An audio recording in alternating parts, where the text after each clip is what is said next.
Kakinada rural Karapa మండలంలో Janasena senior నాయకుడు భోగిరెడ్డి కొండబాబు మాజీ మంత్రి కురసాల కన్నబాబు వ్యాఖ్యలపై తీవ్రంగా స్పందించారు.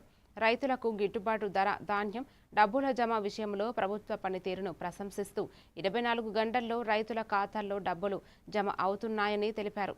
గత ప్రభుత్వ హయాంలో రైతుల సమస్యలు పరిష్కరించలేదని విమర్శించారు. ఆక్వా రైతులకు కూడా ఇబ్బందులకు గురి చేశారని ఆరోపించారు. కరప మండల అభివృద్ధి విషయంలో గత మంత్రి నిర్లక్ష్యంగా వ్యవహరించారని మండిపడ్డారు. ఈ కార్యక్రమంలో పలువురు జనసేన నాయకులు పాల్గొన్నారు. జరుగుతుంది సార్, ఇవన్నీ మీకు రుజువులు కావాలంటే మా దగ్గర ఉన్నాయి. మీరు ఎప్పుడు వచ్చినా బహిరంగ చర్చకి సిద్ధంగా ఉన్నామని తెలియజేసుకుంటూ, మీకు ఏమన్నా బుద్ధి బందగించి ఉంటే మరొకసారి హాస్పిటల్లో చూపించుకోవాలని కోరుకుంటూ సెలవు తీసుకుంటాం.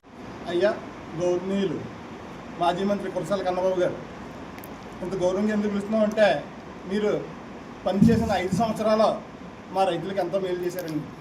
అదేంటంటే ధాన్యం చూసిన 6 నెలల వరకు డబ్బులు పడి కాదు, అలాగే ఈ పూడికలు ఏ ఒక్క కాలువ కూడా పూడికి తీయకుండా, సాగునీరు అందించకుండా బాగా ఎండబెట్టారు సార్. అందుకని అంత గౌరవంగా పిలుస్తున్నాం సార్ మిమ్మల్ని.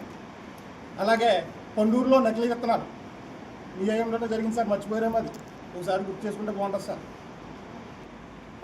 మీకు ఏదో పిచ్చోడి చేతిలో రాయిలాగా పరిపాలన చేసి ఇవన్నీ ఇప్పుడు గుర్తొస్తున్నాయి సార్. మీరు మౌలిక సదుపాయాల గురించి మాట్లాడాలంటే సార్, మీరు 10 సంవత్సరాల్లో చేసిన డెవలప్మెంట్ మా ఎమ్మెల్యే గారు పంతం నానాజీ గారు 2 సంవత్సరాల్లో చేశారు సార్.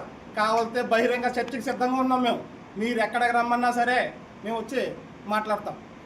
అలాగే ఈ కరోనా గురించి మాట్లాడారు సార్, గొప్పగా మాట్లాడారు. కరోనా ఎక్కడికక్కడ చేసామన్నారు. ఒక్క మాస్క్ అడిగినందుకు డాక్టర్ సుధాకర్ గారిని పిచ్చోని చేసి చంపేశారు సార్. మీకు ఇవన్నీ గుర్తు లేకపోతే మీకు జ్ఞాపక శక్తి తగ్గిందేమో అనుకుంటున్నాను. ఒక్కసారి హాస్పిటల్కి వెళ్ళి చూపించుకుంటే బాగుంటుందని ఈ సందర్భంగా తెలియజేసుకుంటున్నాం సార్. అలాగే డీజిల్ అంటున్నారు. కరప మండలంలో మా నాయకుడు